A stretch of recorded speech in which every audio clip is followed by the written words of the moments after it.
What's going on, guys? So I've been having a pretty hectic week.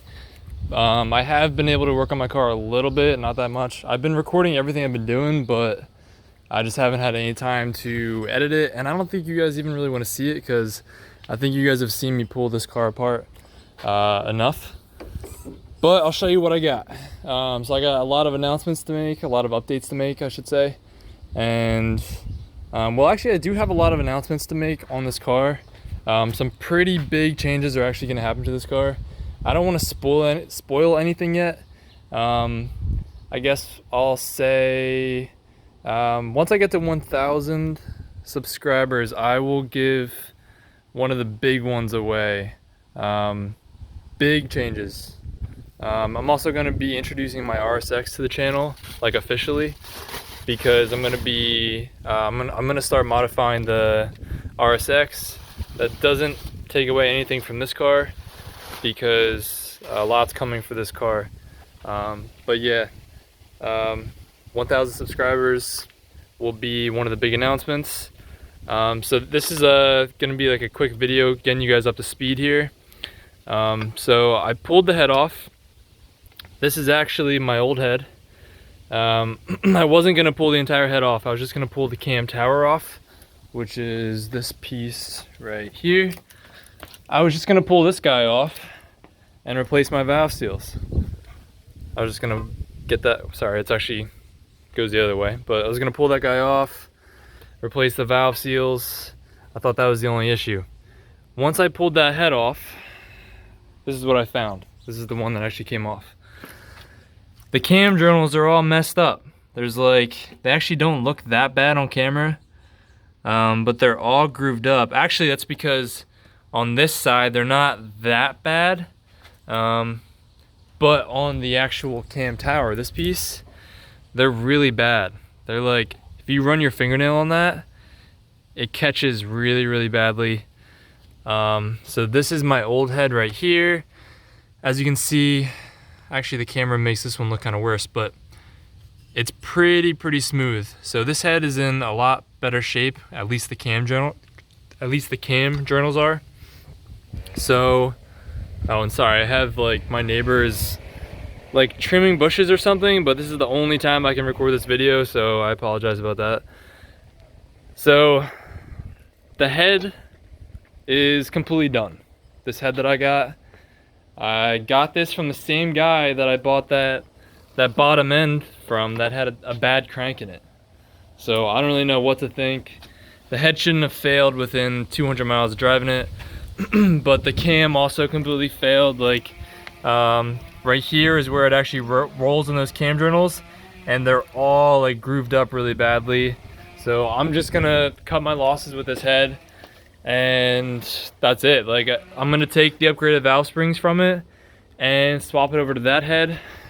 So the issue with this head is that I money shifted it, so it blew all the rocker arms off. So all of these rocker arms on the intake side, on this side, blew off of that head, and then a bunch of the lifters came out too, and some of them were like bouncing around in there before I actually like pulled the whole car apart.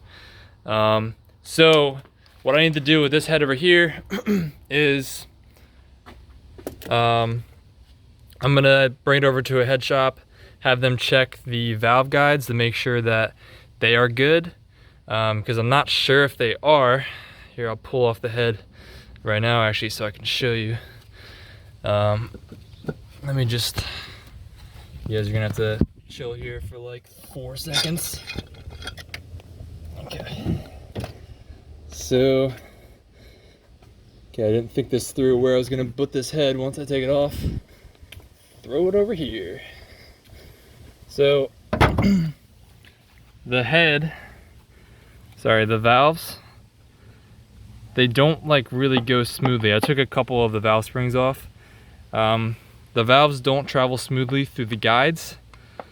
So that either means that I bent the valves, which is most likely, or the guides could be damaged as well. So I'm not gonna mess around with it. I'm just gonna bring it over to a head shop. I have a really reputable head shop that's pretty close by.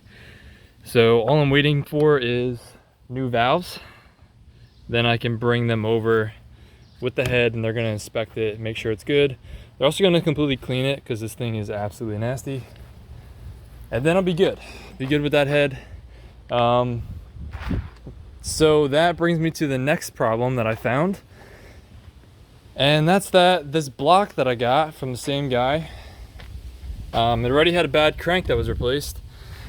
If you take a look right here, you'll see some vertical score marks in the back right here. So hopefully, I think you guys can see that right there. So as you can see on the rest of the cylinder, you should have cross hatching 45-degree lines that kind of go up to the right and up to the left. They intersect, and that's so that the rings seal better. You'll have better oil control and better compression. So on the back, you can see that the piston's actually hitting the wall a bit. So you can see those vertical lines right there. You can see it's just darker on the screen. And they're also on the other side as well. I don't know if you're gonna be able to see that there, but they're on all four. All four cylinders pretty much look the same. So now I'm wondering if that has something to do with, basically if that's a contributing factor of why my engine's burning so much oil, because my engine is smoking bad. Like, it smokes at all times. It doesn't have the typical valve seal plume of smoke on startup, but it can't exclusively be that. It can't exclusively be from the bottom end, because if you take a look at my head over here, the head that I was running on the exhaust side, and I showed this in my last video. If you look at cylinder number 2, only one of the valves had oil coming out. So if I exclusively, sorry, that's actually number 3. Cylinder number 3, only that cylinder on the right has oil coming out. I know there's not a whole lot of light there, but you can still see it. So that left valve, there's some carbon, but that's it. There's no oil coming out. So if oil was coming only from the, like, coming around the piston ring, that oil would be blowing out of both ports right there. But that valve is soaked over there, and cylinder number 2 is completely soaked. Those valves are just completely drenched with oil. So I'm 99.9% sure that I have like a valve seal problem or a valve guide problem with those, probably from when I rotated my crank by hand with the timing belt off when I was doing my cams. That's my theory.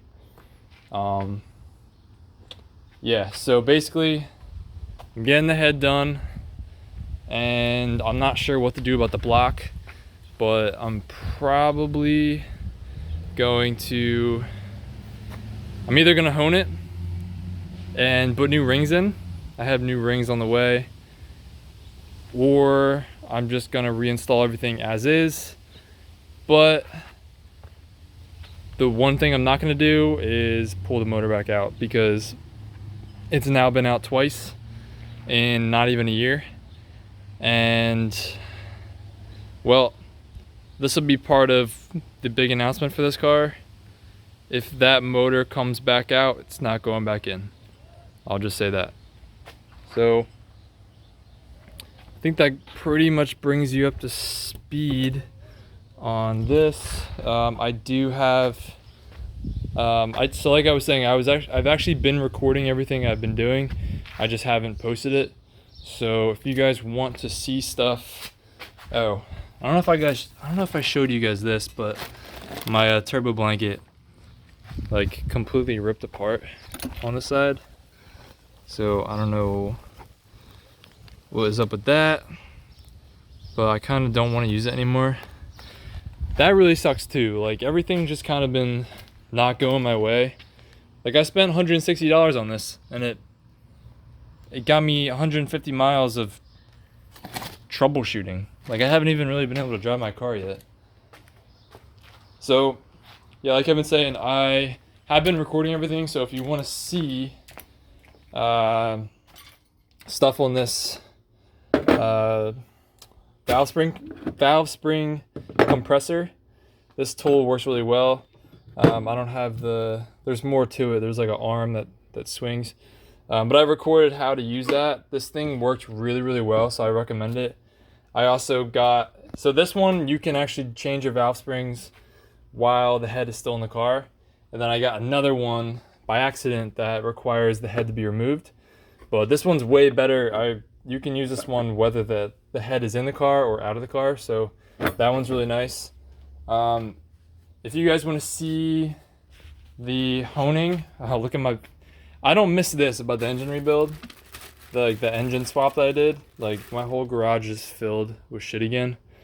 Intake manifold, piping, valve cover, cams, cam cover, vacuum pump, cam adjuster, throttle body. At least I didn't have to take the whole like front end off too. So if you guys want to see the video on that, I can do that. And what else? That's another big announcement, something I got right there.